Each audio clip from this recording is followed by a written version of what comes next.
Hai guys, Assalamualaikum warahmatullahi wabarakatuh dan salam sejahtera. Bertemu lagi kita dalam Afi Project. Terima kasih kepada korang yang sudah klik video ini. Alright guys, so dalam video kali ini kita nak tengok sebuah pembuat kereta daripada Malaysia, iaitu Proton, tentang enjin yang tak patut dibeli.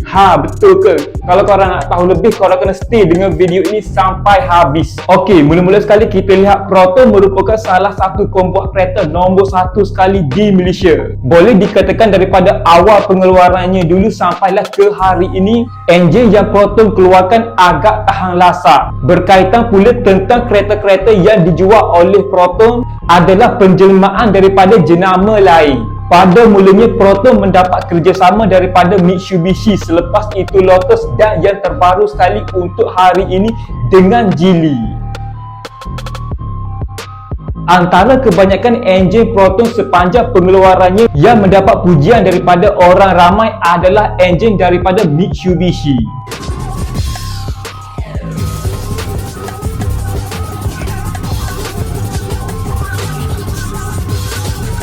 Namun ada juga Proton membina enjin sendiri pada suku tahun, iaitu pada awal tahun 2000 yang digelar sebagai Campro. Enjin ini mendapat nasihat daripada Lotus. Semasa pengeluarannya dulu, ramai yang kritik tentang enjin ini yang dipasang pada bodi Proton wajah permulaan. Tetapi itu merupakan enjin daripada Mitsubishi yang paling basic sekali.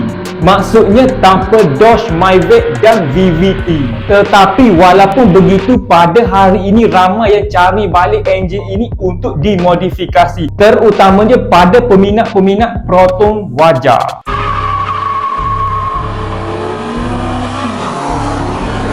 Kenapa enjin ini mendapat kritikan pada masa itu? Disebabkan oleh enjin Campro daripada Proton pada masa itu belum siap sepenuhnya lagi. Setelah enjin itu siap sepenuhnya, ia dipasang kembali pada bodi Proton wajah, Proton Gen 2, Proton Satria Neo dan seangkatan dengannya. Namun pada masa itu ramai yang katakan enjin ini bermasalah. Betul ke? Sebenarnya tak betul, cuma adalah semasa pengeluarannya dulu satu dua ada isu yang bermasalah. Daripada pencarian saya ataupun research yang saya cuba buat, enjin Campro ini cukup tahan lasak, bahkan ada yang sampai 200k mileage dalam masa 2 hingga 3 tahun. Yang cakap bermasalah itu mungkin tak jaga ataupun dengar-dengar daripada kedai kopi. Kalau kita lihat dalam website, banyak juga kereta-kereta Eropah yang recall balik. Makna kata tidak semuanya sempurna.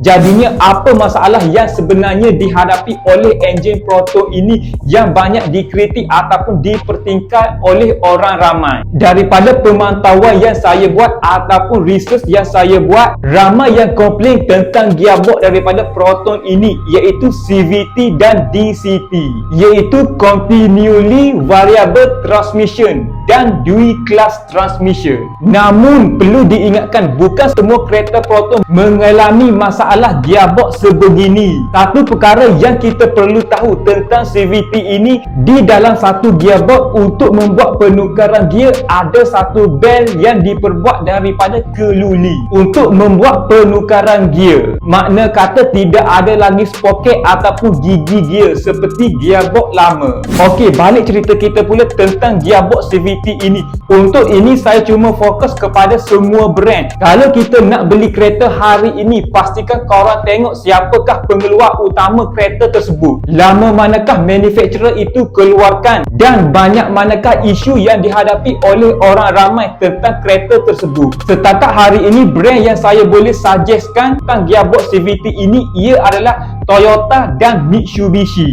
Tetapi tetap ada masalah juga walaupun tak banyak. Bagi Proton pula, tentang isu gearbox CVT ini yang selalu bermain di fikiran masyarakat, iaitu Proton Saga terbaru. Banyak isu yang dipertikam oleh orang ramai tentang gearbox CVT ini untuk Proton Saga terbaru ini. Katanya akan hilang power pada kelajuan tinggi. Hal ini disebabkan oleh steel bag CVT itu tidak berfungsi dengan baik. Tetapi masalah itu telah diatasi oleh pihak Proton. Apa yang mereka buat adalah ganti gearbox CVT kepada gearbox 480. Makna kata dah kembali kepada fitrah asal Proton Saga.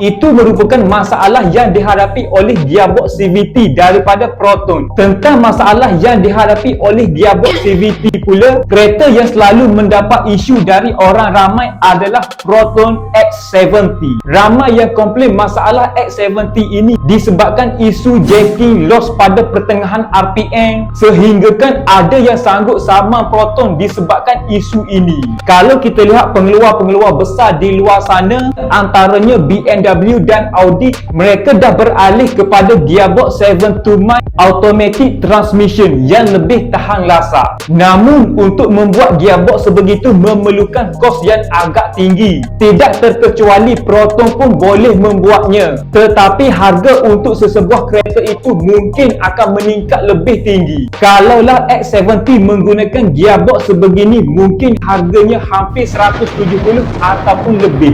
Dengan kata lainnya, ada ke orang yang nak beli? End of the sentence. It was, so how can I help you, Bob? Jadinya kesimpulan di sini, setiap kereta yang dikeluarkan setiap manufacturer ada masalah yang tersendiri, walaupun kereta itu baru. Alright guys, so itu adalah sedikit sebanyak penjelasan saya mengenai enjin Proton yang dikeluarkan sepanjang pengeluarannya sehinggalah ke hari ini. Video ini dibuat bukanlah untuk mengutuk ataupun sebagainya, tetapi untuk kita mendapat info yang tepat. Jadinya sampai di sini sajalah video saya untuk kali ini. Macam biasa, jika anda dapat sedikit sebanyak info ataupun knowledge daripada video ini, saya hargai sangat jika anda bantu saya dengan 2 klik, iaitu klik tombol subscribe dan klik button like dekat bawah ni. Pastikan korang tinggalkan komen di bawah dan cadangkan apa yang korang rasa perlu untuk saya review ataupun sebagainya. Terima kasih.